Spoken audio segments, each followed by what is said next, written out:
नमस्कार दोस्तों, मैं हूं पंकज और आप देखना शुरू कर चुके हैं वली गुरु क्लासेस। आज के वीडियो में हम लोग सांख्यिकी के बहुलक के बारे में बात करेंगे, यानी मोड के बारे में। ठीक, तो बहुलक क्या होता है ये हम लोग समझेंगे और बहुलक किस प्रकार से निकाल सकते हैं अलग अलग आंकड़ों के लिए। तो सबसे पहले हम लोग बहुलक समझते हैं। जो बहुलक होता क्या है, तो किसी भी चरमान के लिए अगर एक संग्रह दिया हुआ है आंकड़ों का, तो उसमें जौन सा चरमान सबसे ज़्यादा बार आता है उसी को हम लोग बहुलक बोलते हैं। यानी बहुत बार आने वाला जो भी चरमान होगा उसी को हम लोग बहुलक कहेंगे। अब समझ गए बहुलक क्या होता है। किसी भी आंकड़ों में अगर जो चरमान सबसे ज़्यादा बार आ गया वही हमारा बहुलक हो गया। जैसे सपोज करो यहाँ 2 3 5 2 4 2 3 8 ऐसा दे दिए, तो इसमें देखेंगे जो इस पूरे चरमान में सबसे ज़्यादा बार कौन सा चरमान आया है। तो सबसे ज़्यादा बार देखो 2 1 2 3 बार आ गया है। सबसे ज़्यादा बार कौन आया है? 2। कितना बार आया है? 3 बार। तो हमारा बहुलक क्या हो जाएगा? बहुलक हो जाएगा 3। ठीक, बहुलक 2 होगा। 3 बार आया है लेकिन कौन सा चरमान आया है? 2। बाकी सब 2 से कम ही बार आए हैं, यानी 2 जो है हमारा 3 बार आ गया। बाकी सब अंक तो 3 भी 2 ही बार आया है, 5 1 बार आया है, 4 और 8 सब 1 बार आया। तो सबसे ज़्यादा बार रिपीट कौन हुआ है? 2। तो इस आंकड़ों में बहुलक कौन होगा? 2। तो ये होता है बहुलक, यानी किसी भी आंकड़ों में जो भी चरमान सबसे ज़्यादा बार आता है वही हमारा होता है बहुलक। अवर्गीकृत में यदि पहला नंबर यथा प्राप्त आंकड़े हो, एज इट इज, यानी यथा प्राप्त आंकड़े, यथा प्राप्त आंकड़े।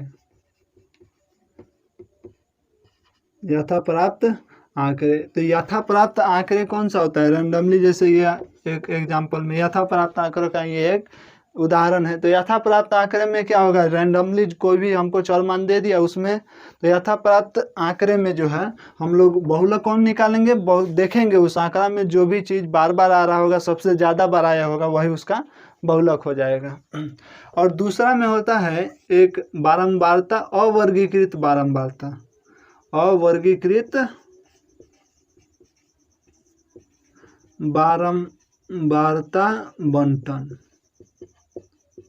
अवर्गीकृत बारंबारता बंटन। इसमें बहुलक ऐसा अगर कोई भी आंकड़ा दिया रहे तो इसमें बहुलक किस प्रकार से निकालेंगे वो अब देखो। यहाँ पे चरमान दे दिया, सपोज करो यहाँ पे दे दिया चरमान और यहाँ दे दिया बारंबारता। ठीक, चरमान दे दिया 2 4 5 7 और बारंबारता दे दिया हमको 3 6 9 8। ठीक, तो अगर बारंबारता सारणी दिया रहे यथा प्राप्त आंकड़े में तो हम लोग डायरेक्ट देखते थे जो कौन चरमान ज़्यादा बार आया वही उसका बहुलक हो गया। इसमें भी वही हम लोग देखेंगे जो कौन सा चरमान ज़्यादा बार आता है, तो जो ज़्यादा बार आया उसी का ना बारंबारता ज़्यादा होगा। तो यहाँ पे सबसे ज़्यादा बारंबारता किसका है? 9। तो 9 के संगत चरमान हमारा क्या हो जाएगा? 9 वाला का ही संगत चरमान 5, यानी हमारा बारंबारता इसमें बहुलक कितना आ जाएगा? इस सारणी के लिए, इस बारंबारता सारणी के लिए बहुलक हमारा कितना आ गया? 5। तो उम्मीद करते हैं कि अवर्गीकृत आंकड़ों के लिए बारंबारता बंटन निकालना आप समझ गए। सीखेंगे वर्गीकृत आंकड़ों के लिए बहुलक निकालना। वर्गीकृत आंकड़ा अगर दिया रहे तो बहुलक किस प्रकार से निकालना। अवर्गीकृत में तो देख लिए जो भी चरमान ज़्यादा जितने बार आएगा, अगर ज़्यादा बार जो चरमान आ रहा है वही उसका बहुलक हो जाता है। उसके बारंबारता में देखिए जिसका बारंबारता ज़्यादा उसका जो संगत चरमान है वही हो जाता है बहुलक। लेकिन जब वर्गीकृत आंकड़े दे रखे हों तब हम उसमें बहुलक किस प्रकार निकालेंगे। तो चलो इसके लिए जो है अवर्गीकृत आंकड़ों के लिए हमको एक सूत्र याद रखना पड़ेगा बहुलक के लिए, कि बहुलक जिसको अंग्रेजी में मोड बोलते हैं, शॉर्ट फॉर्म में इसको MO से डिनोटेट करते हैं। तो बहुलक बराबर L plus FO minus F minus 1 इन बटा में 2FO minus F minus 1 minus F1 into I। देखो इसको याद रखने के लिए कैसे याद रखेंगे? L तो पहले याद रखेंगे ही, और ये FO माइनस F माइनस 1 है, यही ऊपर वाला चीज़ यहाँ पे नीचे उतार देंगे, FO माइनस F माइनस 1, और यहाँ FO को 2 से गुना कर देंगे, फिर माइनस F1 और इंटू आई कर देंगे। अब यहाँ पे ये सब अलग अलग क्या है वो देखो। तो एल जो होता है वो हमारा होता है बहुलक वर्ग की निम्न सीमा। अब बहुलक वर्ग किस तरह से निकलेगा वो अभी हम सिखाते हैं आपको। बहुलक वर्ग की निम्न सीमा, एफ ओ जो होता है वो बहुलक वर्ग की बारंबारता होता है, बहुलक वर्ग की बारंबारता, ठीक। और एफ माइनस वन जो होगा वो बहुलक वर्ग से, एफ माइनस वन क्या होगा, बहुलक वर्ग से ठीक पहले वाले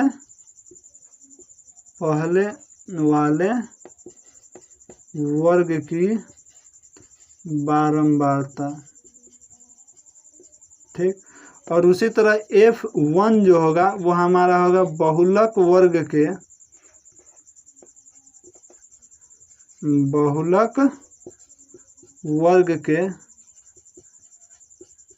ठीक बाद वाले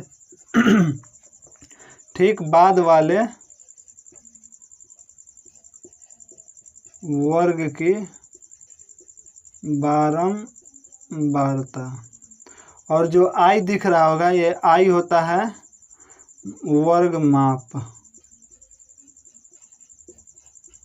ऑब्वियसली किसका होगा, बहुलक वर्ग का, ठीक। तो सूत्र में जो भी चीज उपयोग हुआ वो सब हम लोग समझ गए। जो एल क्या होता है, बहुलक वर्ग का निम्न मान, यानी उच्च बहुलक वर्ग का जो है वो निम्न सीमा होता है। जैसे वर्ग में उच्च सीमा निम्न सीमा समझते हैं, तो उसमें जो निम्न सीमा होगा बहुलक वर्ग का वही हमारा एल होता है। और एफ ओ क्या होता है, बहुलक वर्ग की बारंबारता। एफ माइनस वन क्या होगा, बहुलक वर्ग से ठीक पहले वाले वर्ग की बारंबारता। एफ ओ का मतलब समझ गए, एफ माइनस वन का एफ वन का मतलब होता है बहुलक वर्ग के ठीक बाद वाले का। एफ ओ का मतलब बहुलक वर्ग का, एफ माइनस वन यानी उससे ठीक पहले वाला वर्ग का बारंबारता। और एफ वन का मतलब बहुलक वर्ग के ठीक बाद वाले वर्ग का बारंबारता। और आई का मतलब होता है वर्ग माप। अब हम लोग को दिक्कत आ गया यहाँ पे, जो वर्ग, ये बहुलक वर्ग कैसे निकालेंगे। बहुलक वर्ग पता रहेगा तब नहीं सब निकालेंगे, बहुलक वर्ग का बारंबारता क्या है। तो बहुलक वर्ग का बहुलक वर्ग तो ये हम लोग कैसे निकालेंगे बहुलक वर्ग। तो सबसे अधिक बारंबारता वाला वर्ग ही हमारा क्या होता है, बहुलक वर्ग। क्या होता है, सबसे अधिक बारंबारता वाला वर्ग, यानी जिस वर्ग का बारंबारता सबसे अधिक होगा वही होगा हमारा बहुलक वर्ग। तो चलो ये प्रश्न है, और इसी प्रश्न पर जो है ये बहुलक निकाल के आपको हम बताते हैं, जो किस प्रकार से किसी वर्ग वाला सारणी में से जो है किस प्रकार से हम लोग बहुलक निकालते हैं। तो प्रश्न में क्या बोलता है, निम्नलिखित का बहुलक ज्ञात कीजिए। वर्ग दिया है और बारंबारता दिया है। तो सबसे पहले हम लोग को क्या निकालना होगा, बहुलक वर्ग। तो बहुलक वर्ग अभी क्या समझाए कि सबसे अधिक बारंबारता वाला वर्ग ही हमारा बहुलक होगा।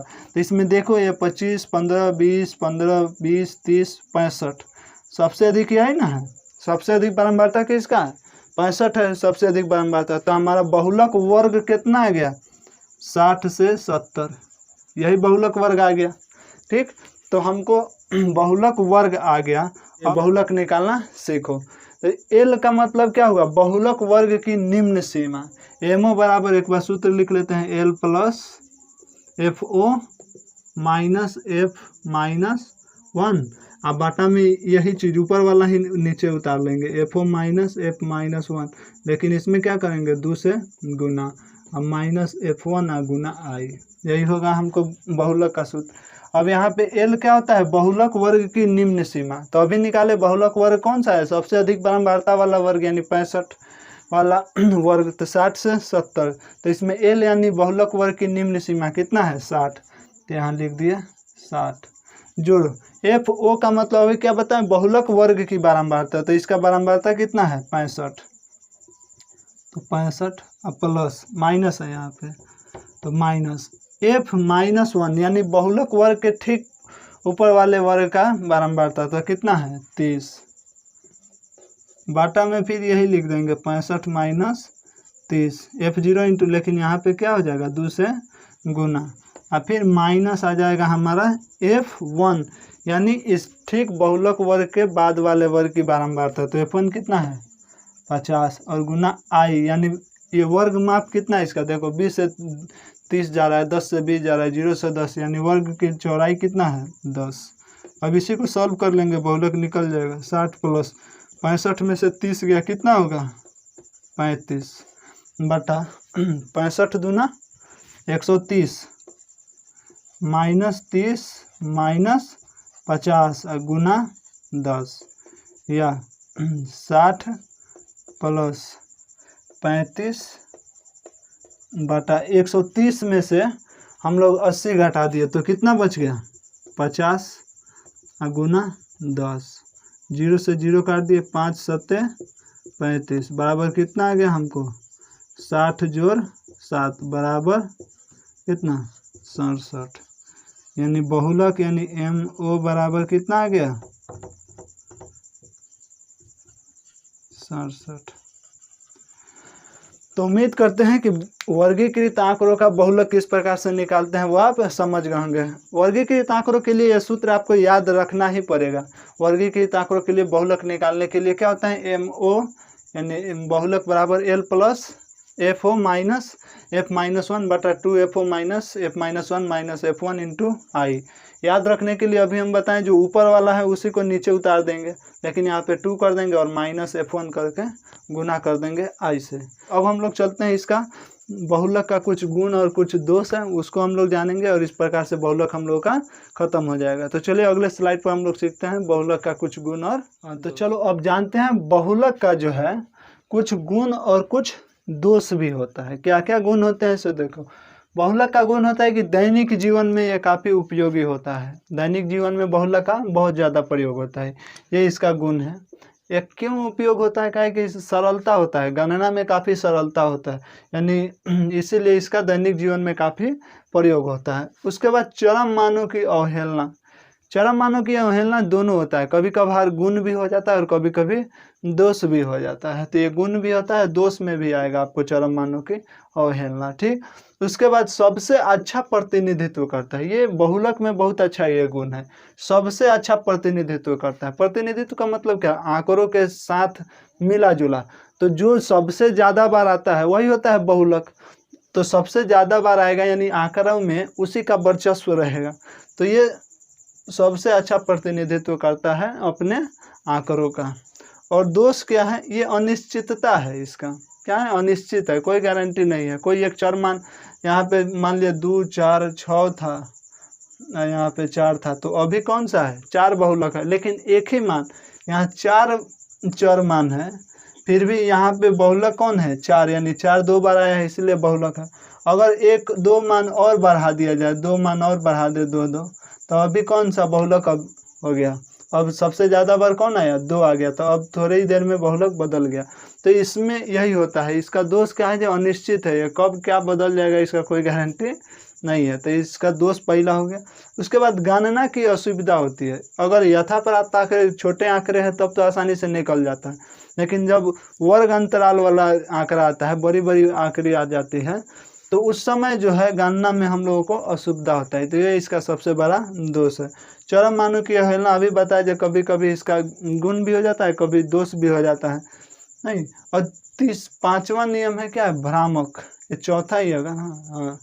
चौथा दोष क्या है, ये भ्रामक है। भ्रामक का मतलब क्या हुआ, मतलब ये वास्तविक स्थिति का जानकारी नहीं देता है। कैसे नहीं देता, सपोज करो किसी कक्षा में 10 विद्यार्थी हैं, 10 का नंबर आया, किसी को 3 आया, किसी को 10, किसी को 15, किसी को 18, 92, ठीक।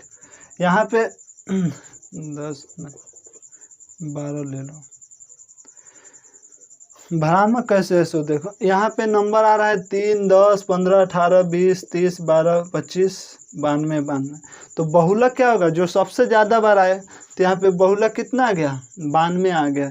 यानी अगर सीधे बहुलक को देख लिया जाए तो 10 बच्चों के क्लास में सबसे ज़्यादा बच्चों का अंक कितना आ रहा है 92, यानी सबसे ज़्यादा जैसे 2 छात्र है, बाकी सबको तो 1 अंक एक ही बार ना आ रहा है, लेकिन यहाँ 92 अंक लाने वाले 2 छात्र हैं। तो अगर बहुलक निकालेंगे तो आ गया हमारा कितना 92, लेकिन वास्तविक स्थिति कुछ और है। नहीं, तो ये भ्रामक परिणाम बताता है, परिस्थिति का जो है वास्तविक रूप ये नहीं बता पाता, ये है इसका सबसे बड़ा दोष है। अब जब हम लोग माध्य, माध्यिका, बहुलक तीनों पढ़ लिए हैं तो तीनों से रिलेटेड एक सूत्र है, बहुत इंपॉर्टेंट है, VVI हर साल जो है परीक्षा में इस सूत्र पर एक सवाल 1 नंबर का जरूर दे देता है। दे देगा आपको, माध्य दे देगा, माध्यिका दे देगा, कोई चरमान वगैरह कुछ आंकड़ा उकड़ा नहीं देगा, सिर्फ माध्य या माध्यिका दे देगा और कहेगा बहुलक निकालो। इसे तीनों में से, माध्य, माध्यिका, बहुलक में से कोई 2 दे देगा, कहेगा तीसरा निकालो। तो इसके लिए एक सूत्र होता है, काफ़ी इंपॉर्टेंट है, बार बार मैं बोल रहा हूँ, बहुत ज़्यादा इंपॉर्टेंट। बहुलक बराबर 3 गुना माध्यक माइनस 2 गुना माध्य, ये बहुत इंपॉर्टेंट है, इसको याद रखिएगा, क्योंकि परीक्षा में हर बार इससे एक न एक सवाल आता ही है। बहुलक बराबर 3 गुना माध्यक माइनस 2 गुना माध्य। अब इसको याद रखने का एक ट्रिक भी मैं बता देता हूँ। याद तो रखेंगे इधर बहुलक नहीं, अब बच्चे कंफ्यूज कहाँ हो जाते हैं, जो 3 गुना माध्य करें कि 3 गुना माध्यिका करें, तो 12 में से छोटा घटता है, यानी ज़्यादा अंक में से ही छोटा वाला अंक घटता है, तो ज़्यादा अंक वाला 3। अब माध्यक लिखने में भी ज़्यादा अंक, ज़्यादा शब्द का प्रयोग किया जाता है, नहीं, ज़्यादा अक्षर का हम लोग प्रयोग करते हैं। माध्यक में ज़्यादा है कि नहीं, और माध्य में कम है, तो ज़्यादा अक्षर में ज़्यादा से गुना करेंगे और घटाएंगे कम में कम से, यानी ज़्यादा से हमेशा घटाव में हम बचपन में क्या करते थे, ज़्यादा से कम ही घटाना सीखते थे, माइनस वाला घटाव तो बाद में सीखे। तो उसी तरह बहुलक बराबर 3 गुना माध्यक, यानी बड़े वाला जो बड़ा शब्द दिखेगा उसमें बड़े अंक से गुना करेंगे और उसमें से घटा देंगे छोटे अंक को गुना करके छोटे शब्द से। अंग्रेजी वाले भी वही याद करेंगे, मीडियन में ज़्यादा वर्ड है नहीं, मीडियन में ज़्यादा है तो यहाँ पे ज़्यादा को ज़्यादा से गुना करेंगे और कम को कम से, और ज़्यादा वाला में से कम वाला घटा देंगे। तो उम्मीद करते हैं कि ये मीडियन, ये मोड वाला जो है बहुलक का, आपको वीडियो पसंद आया होगा, वीडियो अच्छा लगा होगा, जो भी पढ़ाए हैं वो समझ गए होंगे। अगर वीडियो अच्छा लगा है तो वीडियो को लाइक कीजिए, अपने दोस्तों में शेयर कीजिए, और हाँ, चैनल पर नए हैं तो चैनल को सब्सक्राइब कर लीजिए। इसी तरह से हम अभी क्लास 10th के हर एक चैप्टर का, मैथ का हर एक चैप्टर आपको हम बेसिक से पूरा कराएंगे।